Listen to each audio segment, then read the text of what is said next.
अस्सलाम वालेकुम ji, welcome back to my channel. I hope you all are doing well and great. ENG 503 का lesson 29 जो है उसके जो बाकी टॉपिक्स रह गए थे 158 से 159 तक, उन दोनों को हम आज के लेक्चर में कवर कर लेते हैं। बहुत ज़्यादा इजी हैं बट इन्फॉर्मेशन होनी चाहिए आप लोगों को। ये लॉन्ग क्वेश्चन में आ सकता है, वो पूछ सकते हैं कि कोरपरा इन द क्लासरूम जो है उस पर आप डिटेल नोट लिखें। तो स्टार्ट करते हैं विदाउट टाइम वेस्टिंग इसको। इसमें बताया गया है कि कोरपरा इन द क्लासरूम के क्लासरूम में जो है वो कोरपरा किस तरह से यूज़ किया जाता है और उसके क्या क्या एडवांटेजेस हैं, वो सारा हमने इस टॉपिक में कवर करना है। अब यहाँ बताया गया है कि it can provide a great amount of useful information on many aspects of language teaching. यानी कि ये लैंग्वेज टीचिंग के बहुत सारे एस्पेक्ट पर बहुत ज़्यादा मुफीद इंफॉर्मेशन या मालूमात जो है वो फ्राहम करता है। It might means a tough job of changing attitudes of teachers and learners. इसका क्या मतलब है कि कोरपरा को यूज़ करने से बहुत से आप कह सकते हैं एटीट्यूड्स या रवैये आदतें वगैरह जो होती हैं वो बदलती हैं टीचर्स की, लर्नर्स की, क्योंकि वो रवायती मेथड्स जो होते हैं, ट्रेडिशनल मेथड्स, उनको यूज़ करने के आदी होते हैं। ठीक है, तो एकदम से जो है वो कोरपरा की तरफ आना, डिजिटल वे से जो है वो चीज़ों को ऑब्ज़र्व करना, सर्चिंग करनी, ये सारी चीज़ें एक तरह से एक टफ़ मेथड होता है, एक टफ़ जॉब होती है। तो यहाँ पर वही बताया गया कि एक तरह से ये एक चैलेंजिंग टास्क बन जाता है। साथ ही टू अजमेर के अकॉर्डिंग उन्होंने बताया है कि the problem is to find out the way to reach students and teachers with information about corpora and what they can do. उसने क्या बताया था कि प्रॉब्लम क्या है कि वो तरीके फ़ाइंड करने की जो उस्ताज़ा और तलबा जो है वो यूज़ करते हैं इंफॉर्मेशन लेने के लिए। ठीक है, किस तरह से वो इन्फॉर्मेशन लेते हैं, क्या इन्फॉर्मेशन लेते हैं, ठीक है, कौन से मेथड्स, कौन से वेज यूज़ करते हैं, क्या सर्चिंग करते हैं, वो सारी चीज़ें इसमें आ जाती हैं। This on the one hand implies educating teachers and spreading the word about corpora. यानी कि एक तरफ तो ये टीचर्स को जो है वो एजुकेट करती है, ठीक है, किसी किस्म की उन्हें कोई प्रॉब्लम हो रही है, ठीक है, वो भी कोरपरा से हेल्प ले सकते हैं। उनके लिए भी, उनकी टीचिंग के लिए भी बहुत ज़्यादा मददगार साबित होता है कोरपरा। साथ ही साथ उन्होंने बताया कि अगर दूसरी तरफ देखें तो ये स्टूडेंट्स को भी बहुत ज़्यादा हेल्प करता है with the search option, search interface, ठीक है, and the analysis of corpus in output. यानी कि जो आउटपुट निकलता है उसके थ्रू अगर आपने किसी भी चीज़ में आपको मसला है, आप उसकी सर्चिंग करते हैं, तो उन सब चीज़ों में एक तरह से स्टूडेंट्स के लिए बहुत ज़्यादा मददगार साबित होता है। वो चीज़ें जो स्टूडेंट्स के लिए मसला क्रिएट करती हैं, उन्हें किसी ना किसी गाइड और इंस्ट्रक्टर की ज़रूरत होती है, वो ईजीली कॉर्पस से हेल्प ले सकते हैं, कोरपरा से हेल्प ले सकते हैं। साथ ही उन्होंने बताया कि using corpora in the classroom changes the students role. यानी कि स्टूडेंट का जो रोल होता है ना, वही बदल देता है कोरपरा का इस्तेमाल। किस तरह से कि स्टूडेंट पहले पैसिव रिसीवर होता है, ठीक है, वो टीचर से गाइडेंस ले रहा होता है, लेकिन कोरपरा के इस्तेमाल से वो पैसिव रिसीवर से एक्टिव रिसर्चर बन जाता है, ठीक है, इंडिपेंडेंट लर्नर बन जाता है। उसने जो चीज़ सर्च करनी है वो ईजिली सर्च कर सकता है, ठीक है। साथ ही उन्होंने बताया कि with the corpus and the appropriate tool kit the students can actually test the conventional wisdom of the textbook and find out what they really happen in the connected text.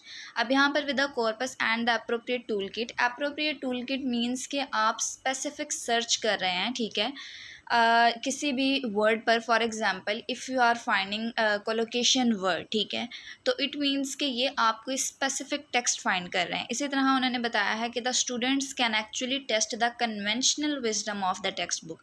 यानी कि जो रवायती wisdom है textbook की, उसको जो है वो टेस्ट कर सकते हैं स्टूडेंट एक्चुअली में, and find out what really happen in the connected text. Means क्या है कि वो फाइंड आउट कर सकते हैं कि असल में क्या होता है इन दोनों टेक्स्ट के अंदर, जो टेक्स्ट वो टेक्स्ट बुक के अंदर पाते हैं और वो टेक्स्ट जो कि वो सर्च करके हासिल करते हैं, उन दोनों में बहुत ज़्यादा फ़र्क होता है, ठीक है। साथ उन्होंने बताया कि using learner corpora in the classroom is still a very new thing. Obvious सी बात है कि पहले जो है वो पेपर वर्क होता था, कोई इन्फॉर्मेशन आपको हार्ड कॉपी जो होती है उस फॉर्म में दे दी जाती थी, लेकिन कोरपरा का इस्तेमाल क्लासरूम में एक न्यू थिंग है, ठीक है, एक तरह से एक टेक्नोलॉजी का इस्तेमाल है जो कि हर किसी को नहीं आता होता। साथ ही उन्होंने बताया कि however the exploration of learner corpora by learner themselves will motivate many more learners. इसका क्या मतलब है कि लर्नर कोरपरा की एक्सप्लोरेशन जो है वो लर्नर के थ्रू ही की जाए तो वो मोटिवेट करती है दूसरे लर्नर्स को भी कि वो लैंग्वेज का यूज़ कर सकें, और उनके अंदर अवेयरनेस पैदा करती है लैंग्वेज सीखने की, ठीक है, और लैंग्वेज के अंदर पैदा होने वाली जितनी भी डिफ़िकल्टीज़ होती हैं उनके नॉलेज फ्राहम करती है। तो ये यहाँ बताया गया है। साथ ही उन्होंने बताया कि students need to be trained how to use corpora. अब स्टूडेंट्स को जो है वो ट्रेनिंग की ज़रूरत है कि कोरपरा किस तरह से इस्तेमाल करना है। ऑब्वियस सी बात है, डिजिटल वर्क है, इसके लिए प्रॉपर रिसर्च है, बट उसके लिए पहले गाइडेंस की ज़रूरत है। Students should be familiarised with inductive methods. Inductive methods किसे कहते हैं कि एग्जाम्पल्स के थ्रू जो है वो स्टूडेंट्स को गाइड करना, otherwise they will find corpora boring and difficult. अगर तो एग्जाम्पल्स नहीं होंगी, एक सिंपल सा वर्क चल रहा है लीनियर वे में, तो इस तरह से क्या होता है कि वो बोरिंग होता है और डिफ़िकल्टीज पैदा कर देता है, और स्टूडेंट्स क्या करते हैं, वो फ्रस्ट्रेशन का शिकार हो जाते हैं। ठीक है, teachers should introduce students to corpus analysis by specially prepared exercise, कि कुछ एक्सरसाइजेज रख के आप क्विज बेस्ड एक्सरसाइजेज रख सकते हैं। ठीक है, वो स्टूडेंट्स को इंट्रोड्यूस करवा कर जो है वो स्टूडेंट्स के अंदर थोड़ा बहुत एक्साइटमेंट लेवल पैदा कर सकते हैं। साथ ही उन्होंने बताया कि they must have insights into what they can learn from corpora and how they can use कोरपरा।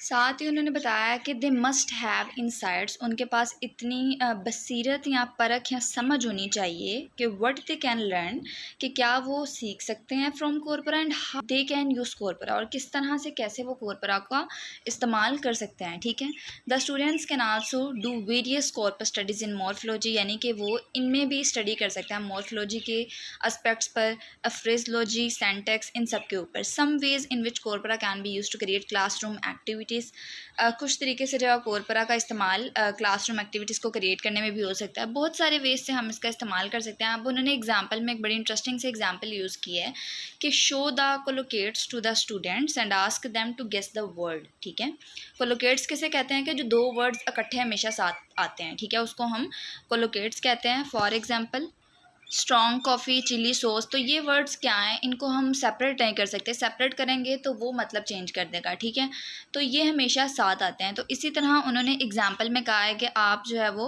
एक एग्जाम्पल एक ग्रुप की फॉर्म में कुछ स्टूडेंट्स को जो है वो पार्टिकुलर टास्क दे सकते हैं और उन्हें कह सकते हैं कि इनको लोकेट्स जो है उनको फाइंड करें। अब जैसे यहाँ पर उन्होंने एग्जाम्पल में दिया है कि fees, framework, proceedings, rights, system. तो अगर हम देखें, हम इन्हें फाइंड करने की कोशिश करें तो राइट जो होता है, हम मोस्टली इसको डिफरेंट वे से यूज़ करते हैं। हम यूँ भी कह सकते हैं राइट आंसर, राइट नाउ। ठीक है, इसी तरह प्रोसीडिंग्स है तो हम उसको कह सकते हैं कि लीगल प्रोसीडिंग्स विद क्वेश्चंस। तो मुख्तलिफ वेज से जो है वो हम यूज़ कर सकते हैं। लेकिन क्या है कि कोलोकेट्स हैं, ये वर्ड्स हमेशा इकट्ठे आते हैं। ठीक है, इसी तरह ये फ़ीस है तो फ़ीस के साथ कभी कभी हम बिल लगा देते हैं, फ़ीस बिल। ठीक है, तो ये लास्ट में उन्होंने कहा है कि अगर आप गेस करें लीगल वर्ड तो लीगल एड, तो ये उन्होंने एक वर्ड बताया है कि आपने बिल्कुल ठीक गेस किया है। ठीक है, तो ये सारी एग्जांपल्स थी। उन्होंने कहा आप ये ऐड करके जो है वो कोरपरा को क्लासरूम में यूज़ कर सकते हैं। आई होप सो कि आपको इसकी समझ आई होगी। टॉपिक नेक्स्ट स्टार्ट करते हैं जो कि 159 है, corpus use in learning and teaching, pre requisites, यानी कि जितनी भी शराइत वगैरह हैं उन सबको हमने इसमें पढ़ना है, डिस्कस करना है कि क्या क्या चीज़ें हैं, किन किन चीज़ों को जो है वो आप ला सकते हैं और अपने लर्निंग और टीचिंग के मेथड्स को एक न्यू वे में ढाल सकते हैं। ठीक है, तो वो सारी चीज़ें हमने पढ़नी है। अब यहाँ बताया गया कि the availability of corpora and corpus software alone can not ensure that language teaching will take full advantage of the opportunities they offer. यहाँ उनके कहने का मतलब है कि जो कोरपरा और कोरपस सॉफ्टवेयर की अवेलेबिलिटी है अकेली, ठीक है, वो इस बात को यकीनी नहीं बना सकती कि लैंग्वेज टीचिंग क्या वो बहुत ज़्यादा एडवांटेज पर होंगी या नहीं होंगी। फॉर एग्जांपल कि अगर आपके पास सॉफ्टवेयर आ भी गया है, अगर आपके पास कोरपरा आ भी गया है, तो ज़रूरी नहीं है कि आप में वो स्किल हो या आप इतने ज़्यादा एबल हों कि आप हर चीज़ को खुद ही से जो है वो अडोप्ट कर लें। अब यहाँ उनके कहने का मतलब है कि कोरपरा या कोरपस सॉफ्टवेयर जो है वो अकेले अगर आपके पास आ गए हैं तो उसके लिए भी जो है वो आपको प्रॉपर कोर्स की, प्रॉपर गाइडेंस की और प्रॉपर ट्रेनिंग की ज़रूरत होती है। साथ ही उन्होंने बताया कि language teaching institution will have to take certain course of action, कि लैंग्वेज टीचिंग इंस्टीट्यूशन जो है उन्हें कुछ कोर्स ऑफ एक्शन जो है वो रखने होंगे, जो कि लर्नर को भी इस काबिल बनाता है कि वो किस तरह से आगे फर्दर जो है वो कॉर्पस का यूज़ करे, सर्चिंग जो है वो बेटर वे में कर सके। ठीक है, साथ ही उन्होंने बताया कि learner and teacher will have to adjust to change in knowledge, skill and role. मतलब कि सीखने वालों को और उस्ताज़ा को जो है वो इल्म में, हुनर में और जो प्रॉपर रोल होते हैं, स्किल होते हैं, उनमें क्या होना होगा कि एक दूसरे से हम आहंग होना पड़ेगा, ठीक है, एक दूसरे के साथ मिलकर चलना होगा। What is apparent is the necessity of investment in computer, access to corpora and the relevant software. जैसे कि क्या वाज़िया है या किसकी ज़रूरत है कंप्यूटर की इन्वेस्टमेंट में, कोरपरा की एक्सेस में रेलेवेंट सॉफ्टवेयर होने चाहिए, ऑथेंटिक चीज़ें होनी चाहिए, इन सब की यकीन दहानी कराना बहुत ज़्यादा ज़रूरी है।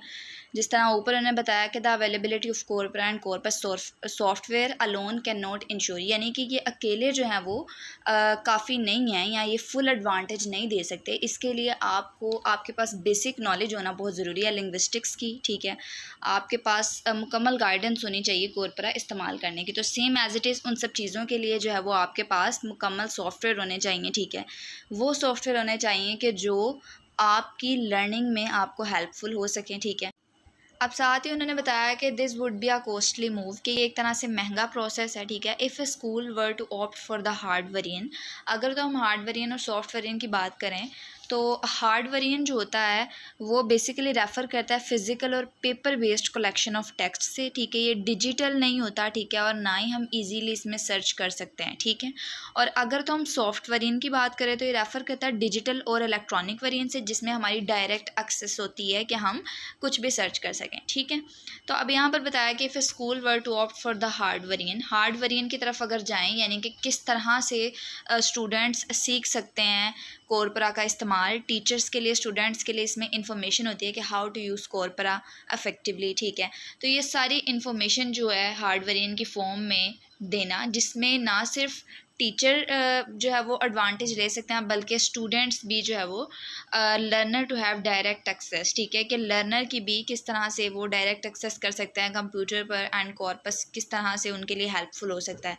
तो वो सारी इन्फॉर्मेशन इसमें शामिल होती है अगर तो हम हार्ड वेरिएंट की बात करें। साथ ही उन्होंने बताया कि however the cost would be reduced considerably, ठीक है, कोस्ट को जो है वो रिड्यूस भी किया जा सकता है, ठीक है, इफ़ द सॉफ्ट वेरिएंट, अगर तो हम सॉफ्ट वेरिएंट रखें और उसमें सिर्फ टीचर्स की डायरेक्ट एक्सेस है कि वो यूज़ करें, अपना स्किल यूज़ करें और कोरपरा से रेलेवेंट इन्फॉर्मेशन जो है वो स्टूडेंट्स को प्रोवाइड करें, ठीक है, तो ये भी अडोप्ट किया जा सकता है। तो इन सब चीज़ों की बात की गई है। उसके अलावा investment in technology is just the tip of the iceberg, ये एक तरह से उन्होंने एक मेटाफर यूज़ किया है कि आइसबर्ग यानी कि समुंदर की तह में कोई चट्टान की बात की जा रही है, तो उसमें उन्होंने बताया कि ये सिर्फ उसके टिप के तौर पर है। असल में हमें इन्वेस्टमेंट करनी होती है यूज़र्स कोरपरा जो होते हैं, कोरपरा के यूज़र्स के ऊपर, लर्नर्स के ऊपर, टीचर्स के ऊपर, मुकम्मल जो ट्रेनिंग होती है उसके ऊपर। तो मुकम्मल इन्वेस्टमेंट शामिल है, हर चीज़ पर करनी पड़ती है, जो कि एक टफ़ टास्क है। अब लीच के अकॉर्डिंग उन्होंने बताया है कि learner need to become familiar with corpora and in the case of hard variant they have to be train to use corpus software.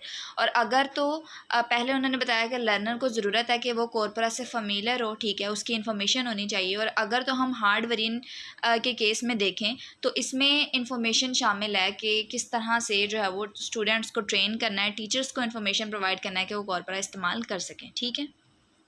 They also have to be introduced to data-driven approaches to learning and guided to develop the skill that such approaches require, कि इसमें जो है वो data driven approaches learning के लिए उनको भी introduce करवाना चाहिए और गाइड करना चाहिए स्टूडेंट्स को कि वो किस तरह से अपने अंदर ये स्किल पैदा कर सकते हैं कि उन्हें किस तरह बेटर वे में जो है वो कोरपरा का इस्तेमाल करना है, किस तरह से उन्हें इन्फॉर्मेशन लेनी है, कौन सी कोलोकेशंस वो यूज़ कर सकते हैं अपना डाटा लेने के लिए। They have to be guided away from the single correct answer, कि वो सिंगल करेक्ट आंसर से उन्हें किस तरह से गाइड होना है, और कॉन्सेप्ट और उसके अलावा फिक्स्ड प्रिकॉशंस, फिक्स्ड रूल्स जो हैं वो किस तरह से उनके लिए हेल्पफुल हो सकते हैं toward the recognition of pattern and alternatives, यानी कि जितने भी पैटर्न्स हैं, स्ट्रक्चर्स हैं, उनकी रिकॉग्निशन से, जो कॉन्टेक्स्ट वो ले रहे हैं उन सब से, ठीक है। उसके अलावा उन्होंने बताया कि to employ a pup analogy in consulting a dictionary और grammar learners are given fish. अब यहाँ पर एक तरह से अगेन एक ईडियम टाइप फ्रेज़ यूज़ किया गया है कि अगर तो हम स्टूडेंट्स को फॉर शॉर्ट टाइम एक इंस्टेंट वे प्रोवाइड कर दे, जैसे कि डिक्शनरी, ठीक है, आर गिवन फिश, यानी कि हमने उन्हें एक इंस्टेंट टूल प्रोवाइड कर दिए, इन्फॉर्मेशन टाइप चीज़ प्रोवाइड कर दिया जो कि डिक्शनरी है, जो कि उनकी बहुत सारी प्रॉब्लम्स को सॉल्व कर सकती है by actively engaging in pattern recognition। they learn how to fish, they learn how to fish. इसका क्या मतलब होता है? हाउ टू फिश मीन कि how to do something, like कोई प्रॉब्लम है तो उसको किस तरह से सॉल्व करना है, तो इसको हम हाउ टू फिश कहते हैं। तो ये सारी चीज़ें उन्होंने बताया कि अगर हम स्टूडेंट्स को जो है वो इंस्टेंटली डिक्शनरी प्रोवाइड कर दें तो उसके थ्रू जो है वो बहुत सारी चीज़ें सॉल्व कर सकते हैं, अपने एरर्स को करेक्ट कर सकते हैं, ठीक है। उसके अलावा टू कोहेन एंड ऑक्सफोर्ड बताया गया कि the utility of corpus use does not stop at helping learner. Utility जो है वो बेसिकली बताता है कि usefulness of collection of text जो है वो कितना ज़्यादा हेल्पफुल है। तो उन्होंने कहा है कि ये रुकता नहीं है बल्कि ये बहुत ज़्यादा हेल्पफुल होता है, ये डिस्कवर करता है लैंग्वेज फैक्ट लर्नर्स के लिए। When learner examine corpus samples, जब वो कॉर्पस सैम्पल्स को एग्जामिन कर रहे होते हैं, they also develop a crucial elements of learning skill, यानी कि जो लर्निंग स्किल होते हैं उनके इंपॉर्टेंट एलिमेंट्स जो होते हैं उनको भी डेवलप करते हैं, namely the ability to recognise pattern of language structure and use. वही के लैंग्वेज स्ट्रक्चर्स के यूज़ के बारे में जितनी भी इंफॉर्मेशन है उन सबको, ठीक है। साथ ही उन्होंने बताया कि more our teacher need to be informed about corpora and the relevant software and become skilled users, यानी कि टीचर्स को ज़रूरत है यहाँ पर अबाउट कॉर्पोरा, यानी कि कोरबरा के बारे में इन्फॉर्म करने की, उसके बारे में इंफॉर्मेशन देने की, उसके अलावा उसके रेलेवेंट सॉफ्टवेयर जो उनको यूज़ करने के लिए, एंड बिकम स्किल्ड यूज़र्स। और टीचर्स को भी चाहिए कि वो स्किल्ड यूज़र बने, ठीक है। उनके पास भी स्किल होना चाहिए कि उन्हें किस तरह से इस्तेमाल करना है। This is not expected to take place quickly, यानी कि ये बहुत जल्दी से जो है वो प्लेस नहीं, कि टीचर्स को भी चाहिए कि वो स्टूडेंट्स को गाइड करते रहें। लेकिन स्टार्टिंग में उन्होंने बताया हुआ है कि ये सारा प्रोसेस जो है वो टीचर्स के लिए भी थोड़ा सा झिझक पैदा करता है और स्टूडेंट्स के लिए भी, जब उन्हें स्टार्ट में यूज़ नहीं करना आता। तो उसके लिए उन्होंने लास्ट पे बताया कि teacher preparation programmes would not only have to add component related to corpora and their use, but also to place much greater emphasis on language awareness and description। कि आप सिर्फ जो है वो टीचिंग प्रिपेयरिंग प्रोग्राम्स जो हैं सिर्फ उन्हें ऐड नहीं करना चाहिए, बल्कि इनका यूज़ और साथ ही साथ लैंग्वेज की अवेयरनेस और उसकी डिस्क्रिप्शन भी इसमें शामिल है। तो इन सब चीज़ों के ऊपर फोकस करना बहुत ज़्यादा ज़रूरी है। ये सारे फैक्टर्स ऐड होने चाहिए। स्टार्टर में ये एक टफ़ प्रोसेस है, but with the passage of time अगर इस पर कंसिड्रेशन की जाए तो काफ़ी मसले जो है वो सॉल्व हो सकते हैं। आई होप सो कि आपको लेक्चर की समझ आई होगी। लेक्चर थोड़ा सा डिफ़िकल्ट था क्योंकि थोड़ा डिटेल्ड लेक्चर था। बाकी हर चीज़ आपको एक्सप्लेन किया। कोई चीज़ रह जाए कमेंट सेक्शन में पूछ लीजिएगा। चैनल को सब्सक्राइब नहीं किया तो सब्सक्राइब कर लें ताकि आने वाली वीडियोज़ को नोटिफिकेशन मिल सके। दुआओं में याद रखिएगा। अल्लाह हाफ़िज़।